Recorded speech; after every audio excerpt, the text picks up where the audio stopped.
करने का मुख्यमंत्री का निर्देश। केंद्रीय मंत्री अर्जुन मुंडा ने ट्राइफेड के माध्यम से जनजातीय समुदायों के सामाजिक आर्थिक उत्थान पर दिया बल। संकल्प से सिद्धि मिशन वन धन की शुरुआत। और देवघर पुलिस को अपराधियों के खिलाफ दोहरी सफलता, 13 साइबर अपराधी गिरफ्तार। अंतर्राज्यीय बाइक चोर गिरोह का उद्भेदन, 11 मोटरसाइकिल बरामद।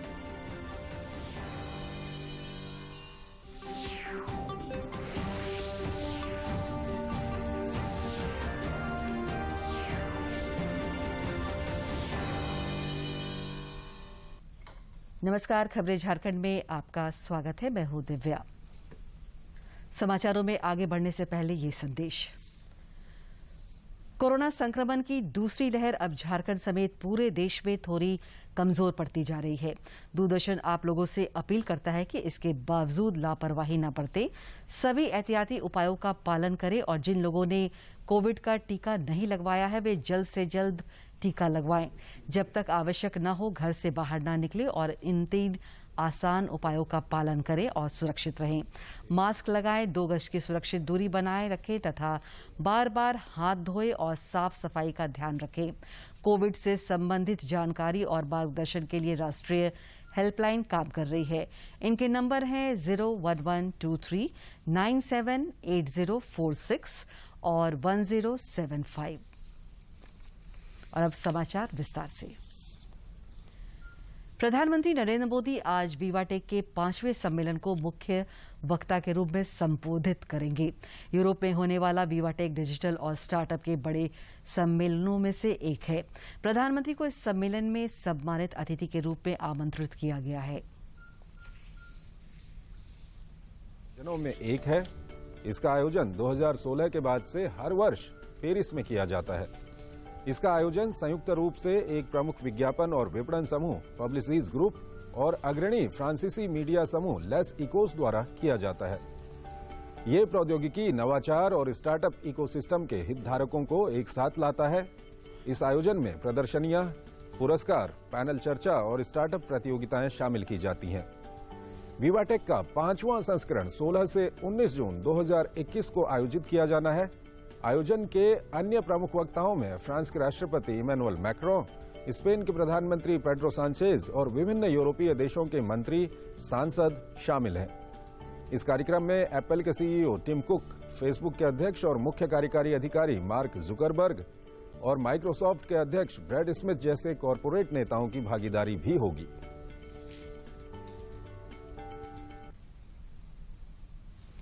देश में पिछले 24 घंटे के दौरान कोरोना संक्रमण के 60,471 नए मामले सामने आने के बाद कुल पॉजिटिव मामलों की संख्या 2,95,70,881 हो गई है।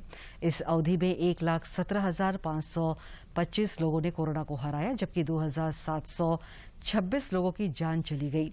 देश में कोविड के सक्रिय मामलों की कुल संख्या फिलहाल 9,13,378 है।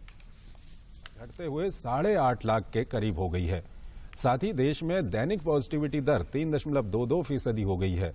स्वास्थ्य और परिवार कल्याण मंत्रालय के मुताबिक पिछले 24 घंटों में 62,224 नए दैनिक मामले दर्ज किए गए। वहीं 1,07,628 लोग उपचार करवाकर स्वस्थ हो चुके हैं, जिसके बाद देश में रिकवरी रेट बढ़कर 95.80% हो गया है। इस समय देश में सक्रिय मामलों की कुल संख्या 8,65,432 है। बीते 24 घंटों में देश भर में कोरोना से 2,542 लोगों की मौत हुई है। जन सामान्य की सतर्कता और स्वास्थ्य तथा प्रशासनिक महकमे की कोशिशों के नतीजे राज्य में कोरोना के एक्टिव केसों की संख्या अब 3,000 से कम हो गई है। पिछले 24 घंटे में राज्य में कोविड के 184 नए मरीज मिले, जबकि इस अवधि में 596 लोग कोरोना से उबरकर स्वस्थ हुए।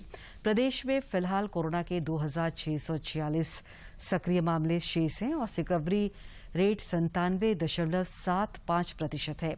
इस बीच एक महत्वपूर्ण फैसले में मुख्यमंत्री हेमंत सोरेन ने ब्लैक फंगस को महामारी घोषित करने का निर्देश दिया है।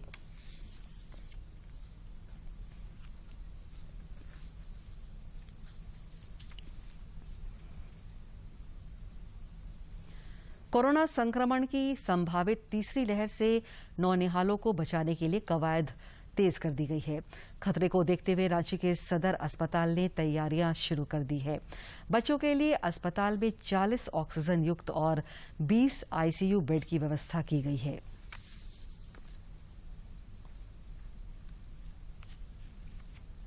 कोरोना संक्रमण की तीसरी लहर में बच्चों पर अधिक खतरा होने का अंदेशा लगाया गया है।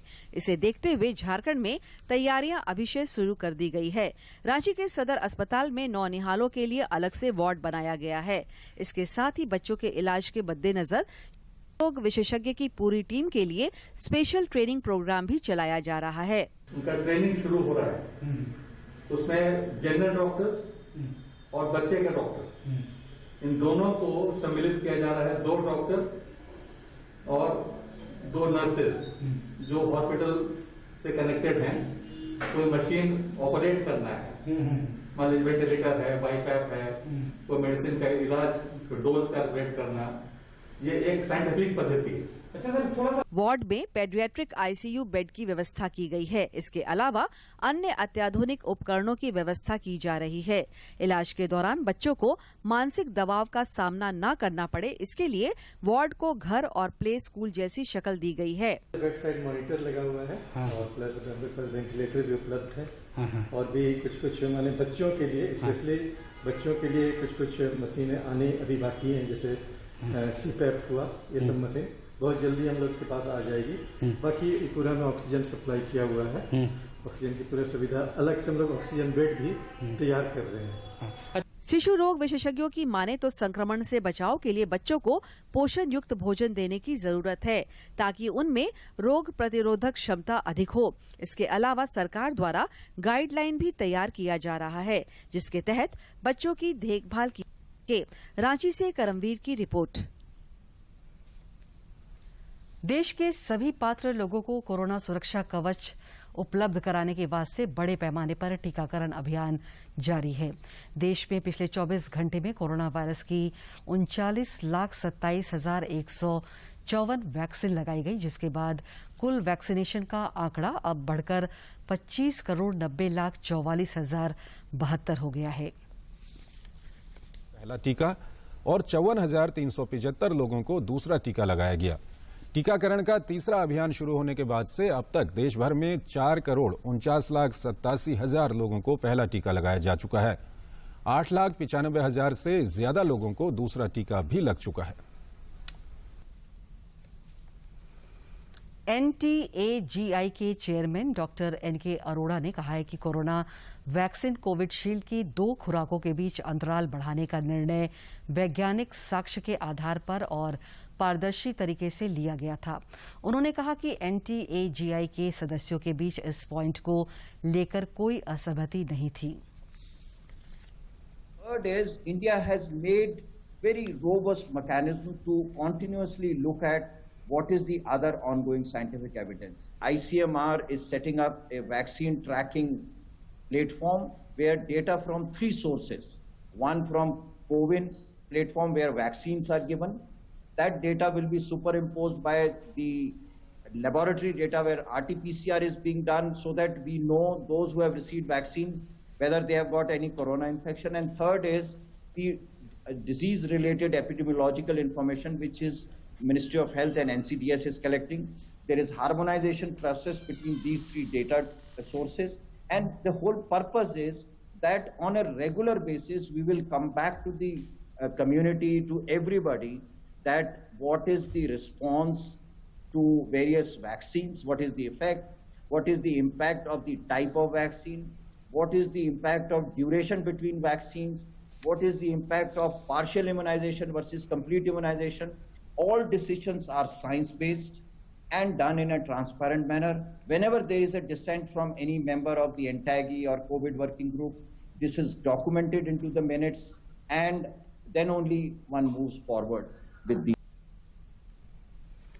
कोरोना टीकाकरण अभियान को पूर्ण रूप से सफल बनाने के लिए सरकार की ओर से शहरी क्षेत्र के साथ ग्रामीण इलाकों पर विशेष फोकस किया जा रहा है। यही वजह है कि रांची के ग्रामीण इलाकों में टीकाकरण और जन जागरूकता अभियान एक साथ चलाया जा रहा है।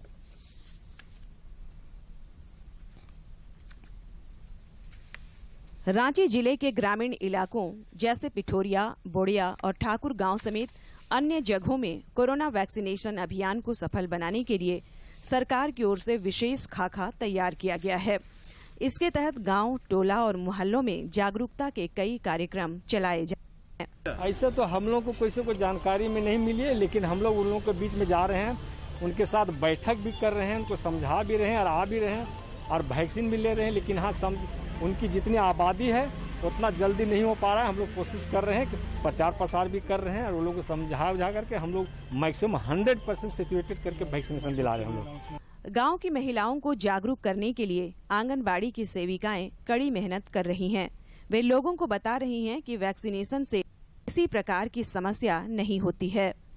के लिए देखिए, हम लोग हर टोला जाते हैं, एक एक परिवार से मिलते हैं और टीकाकरण के बारे में समझाते हैं। बहुत लोग तो समझ जाते हैं और समझ रहे हैं, टीकाकरण के लिए आ रहे हैं, लेकिन कुछ ऐसा टोला मोहल्ला है कि वहाँ के लोग नहीं समझते हैं। सरकार द्वारा चलाए जा रहे जागरूकता अभियान का असर भी अब इन इलाकों में दिखने लगा है। पहले जहां लोग वैक्सीन लेने से कतराते थे, वहीं अब धीरे धीरे लोग इसके फायदे समझकर अभियान से जुड़ने लगे हैं। प्रचार की तो कमी नहीं है। हमको लगता है कि गांव में अनाउंसमेंट भी कराया गया और इससे पहले गाड़ी और ये लाउड स्पीकर के द्वारा भी अनाउंसमेंट किया गया था। वैश्विक महामारी के खिलाफ जारी जंग में थोड़ी सी लापरवाही और वैक्सीनेशन के प्रति भ्रम काफी खतरनाक साबित हो सकती है। जरूरत है टीकाकरण अभियान को सामूहिक प्रयास से सफल बनाने की। रांची से की रिपोर्ट। देवघर के उपायुक्त मंजूनाथ भजंत्री ने देवघर प्रखंड के संथाली गांव का रात्रि निरीक्षण कर टीकाकरण अभियान को लेकर ग्रामीणों को जागरूक किया।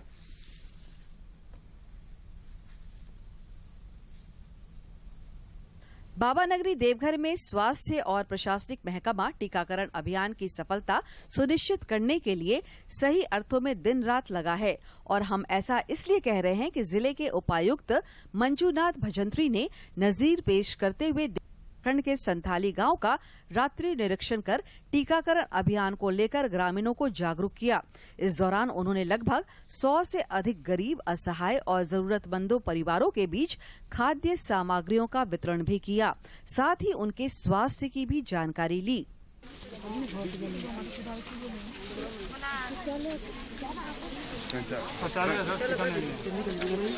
अरे शांति से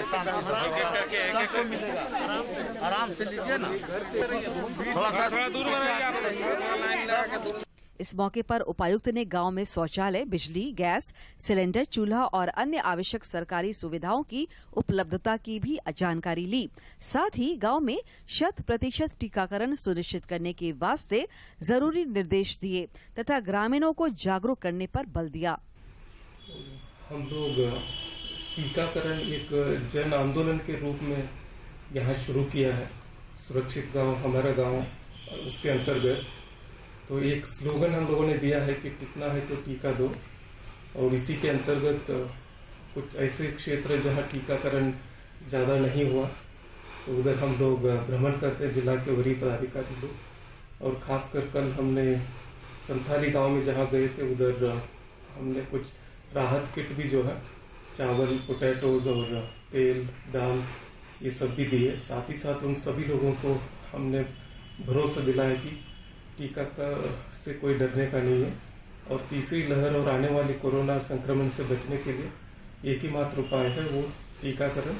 और टोला टोला में टीकाकरण अभियान के अंतर्गत बहुत जल्दी 1-2 दिन में वहाँ एक टीकाकरण को लेकर देवघर उपायुक्त मंजू भजंत्री का संथाली गांव का दौरा, वो भी रात के समय, काफी कुछ संदेश दे जाता है, जिसका खुलासा यह है कि मौजूदा दौर में वैक्सीन ही एकमात्र कारगर उपाय है जो हमें और आपको कोरोना के जोखिम से बचा सकता है। देवघर से मनीष दुबे की रिपोर्ट। जनजातीय मामलों के केंद्रीय मंत्री अर्जुन मुंडा ने संकल्प से सिद्धि मिशन वंदन कार्यक्रम की शुरुआत की और ट्राइफेड के माध्यम से जनजातीय समुदाय के सामाजिक आर्थिक उत्थान पर बल दिया।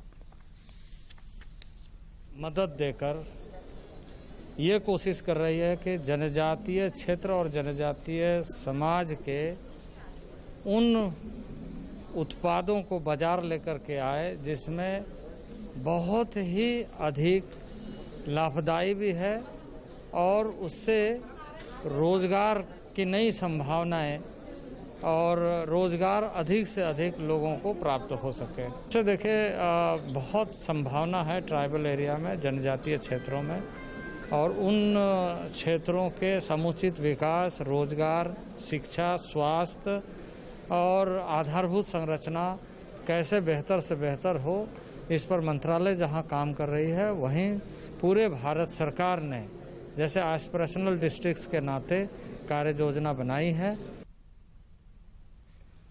नए नियमों के अनुपालन में विफल रहने के कारण ट्विटर को भारत में सुरक्षा का अधिकार मिल गया है।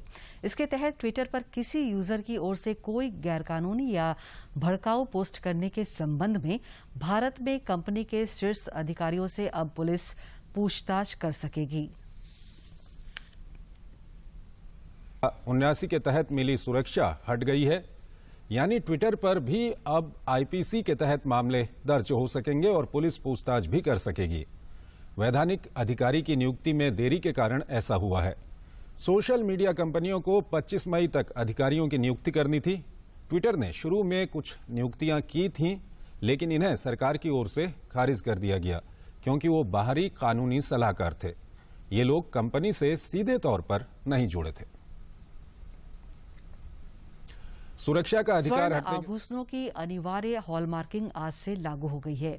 प्रारंभ में हॉलमार्किंग देश के 256 ऐसे जिलों में शुरू की गई थी जहां सोने की परख करने की सुविधाएं मौजूद थी। पहले चरण में आज से देश के 256 जिलों में इसे लागू किया गया है। हॉलमार्किंग मूल्यवान धातु की शुद्धता का एक प्रमाण पत्र है। आज से पहले तक ये व्यवस्था स्वैच्छिक रखी गई थी। नए प्रावधानों के तहत 20, 23 और 24 सहित अतिरिक्त कैरेट के सोने की हॉलमार्किंग की भी अनुमति दी गई है। गोल्ड ज्वेलरी के विनिर्माताओं, थोक विक्रेताओं और खुदरा विक्रेताओं को पर्याप्त समय देने के लिए इस साल अगस्त के अंत तक कोई जुर्माना नहीं लगाया जाएगा। उपभोक्ताओं से हॉलमार्क के बिना पुराने सोने के आभूषण वापस खरीदने के लिए ज्वेलर्स पर कोई प्रतिबंध नहीं लगाया गया है। 40 लाख रुपए तक के सालाना टर्नओवर वाले ज्वेलर्स को हॉलमार्किंग की अनिवार्यता से छूट दी गई है। केंद्रीय उपभोक्ता मामलों के मंत्रालय ने सूचित किया है कि विभिन्न हितधारकों के साथ व्यापक चर्चा के बाद हॉलमार्किंग के संबंध में कई निर्णय लिए गए हैं, जिससे ग्राहकों और व्यवसायों दोनों को लाभ होगा। देवघर पुलिस को अपराधियों के खिलाफ दोहरी सफलता मिली है।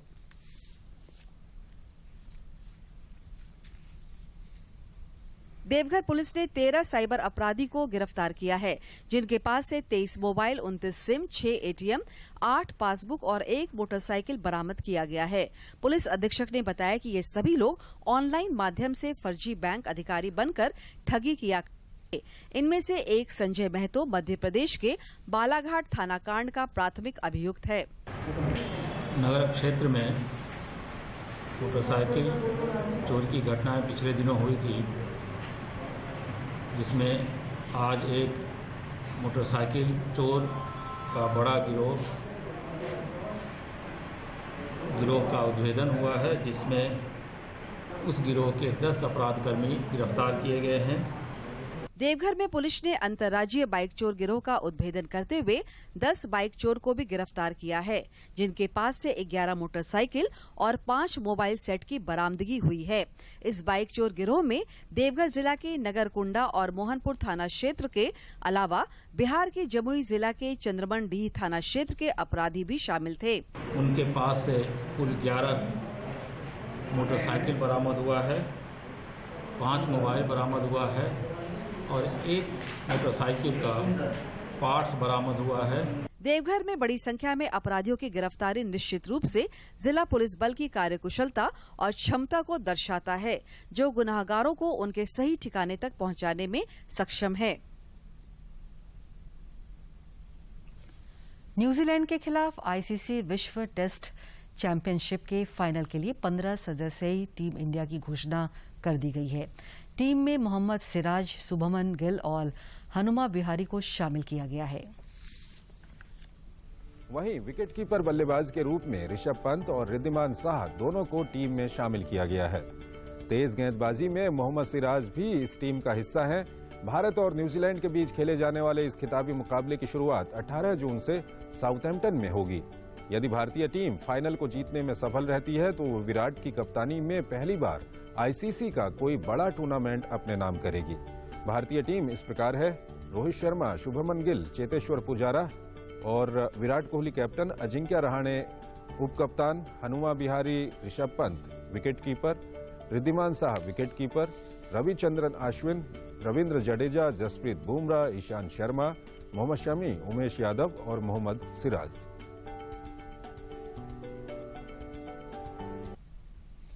देश के अनेक हिस्सों में दक्षिणी पश्चिमी मानसून की अच्छी बारिश देखी जा रही है। राष्ट्रीय राजधानी दिल्ली में हालांकि मानसून के लिए इंतजार कुछ बढ़ गया है। इधर झारखंड में मानसून की सक्रियता पूरे हफ्ते कायम रहने वाली है। मौसम विभाग की माने तो अगले 7 दिनों तक बारिश के आसार बने हुए हैं। आगामी 20 जून तक हल्के से मध्यम दर्जे की बारिश हो सकती है। आगामी 21 जून को भी गरज के साथ बारिश की संभावना है। पिछले 24 घंटे में विभिन्न जिलों में वर्षापात और बादल छाए रहने से अधिकतम तापमान सामान्य से कुछ नीचे रहा है।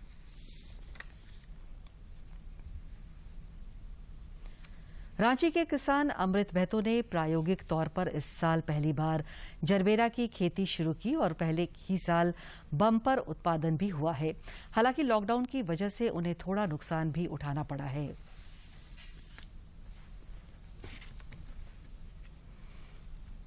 रांची के हिसरी ग्राम निवासी किसान अमृत महतो ने इस साल जलबेरा की खेती में भाग्य आजमाने की सोची।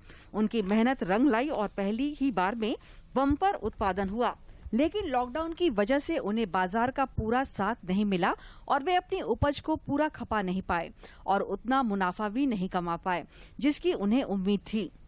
ईयर था और ये जलबेरा का क्वालिटी लगाए हैं और इस बार लॉकडाउन होने के कारण फूल का बिक्री वैसा नहीं हो पाया, जिसकी वजह से मतलब नुकसान है। हालांकि इसके बावजूद अमृत ने हिम्मत नहीं हारी है।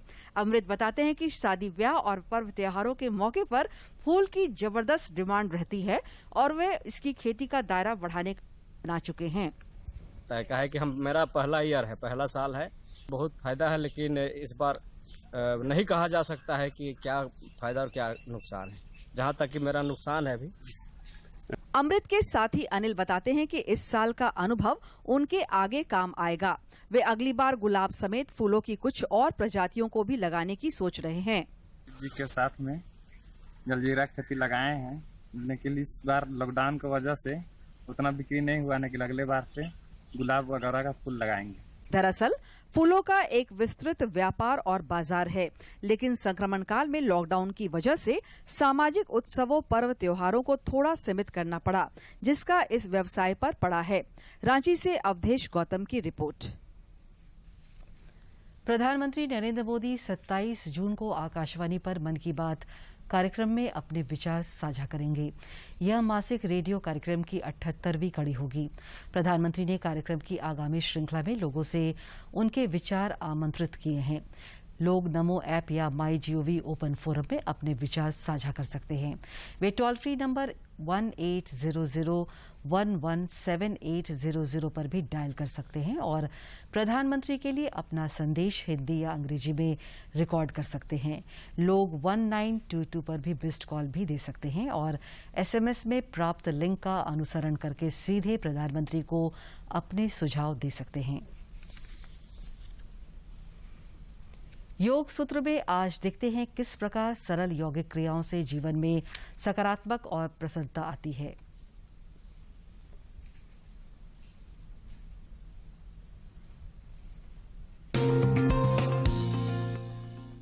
घर पर आप एंजाइटी से निजात पाने के लिए कर सकते हैं प्रणव उच्चारण का अभ्यास। प्रणव उच्चारण हमें एंजाइटी से दूर करता है, हमें बेटर सर्कुलेशन ऑफ ब्लड करता है पूरे बॉडी में, बेटर सर्कुलेशन ऑफ ऑक्सीजन करता है और ये रामबाण का कार्य करता है। हर शारीरिक और मानसिक समस्या में ऑक्सीजन के लेवल्स को बढ़ाता है, लंग्स की कैपेसिटी को बढ़ाता है और सबसे महत्वपूर्ण बात यह है कि इसका कोई साइड इफेक्ट नहीं होता और इसको प्रत्येक व्यक्ति इसका अभ्यास कर सकता है।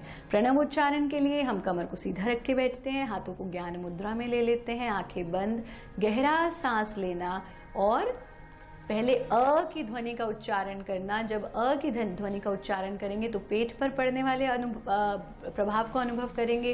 ओ की ध्वनि के उच्चारण के समय सीने पर पड़ने वाले प्रभाव को अनुभव करेंगे और म के उच्चारण के समय खोपड़ी पर पड़ने वाले प्रभाव को अनुभव करेंगे। जब आप इसका उच्चारण करेंगे तो अ की ध्वनि सबसे छोटी होगी, ओ की ध्वनि उससे लंबी और म की ध्वनि सबसे लंबी होगी।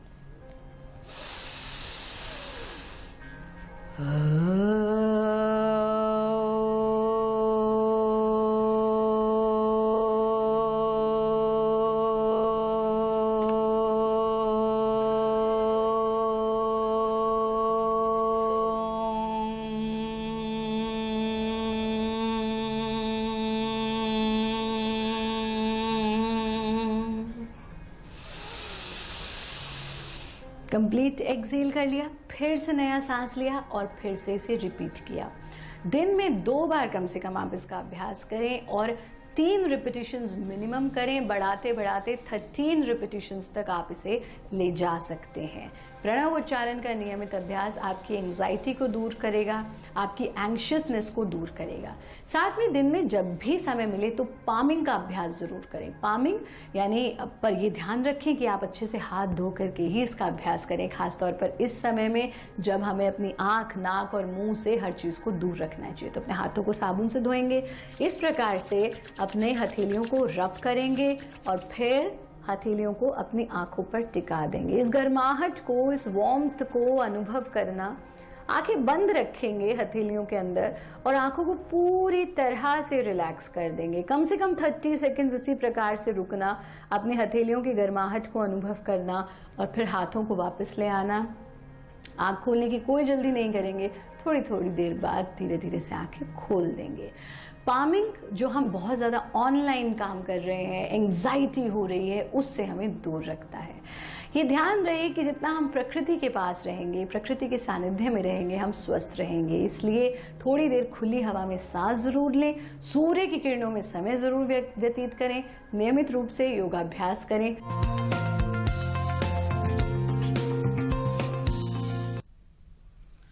दूरदर्शन झारखंड पर पल पल की खबरों से जुड़े रहने के लिए आप हमारे social media platform Twitter, Facebook और यूट्यूब से जुड़ सकते हैं, क्योंकि खबरों से जितना बाखबर रहना जरूरी है उससे ज्यादा जरूरी है सटीक, संतुलित और निष्पक्ष समाचार। हमारा ट्विटर हैंडल और फेसबुक पेज है डीडी न्यूज झारखंड। आप हमें YouTube channel Jharkhand DD news पर देख और सुन सकते हैं।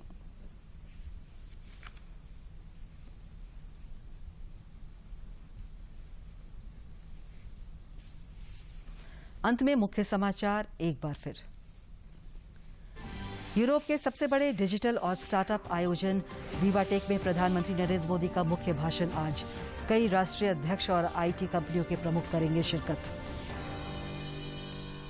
राज्य में मिले 184 नए कोरोना मरीज, 596 हुए स्वस्थ, 2646 सक्रिय मामले शेष।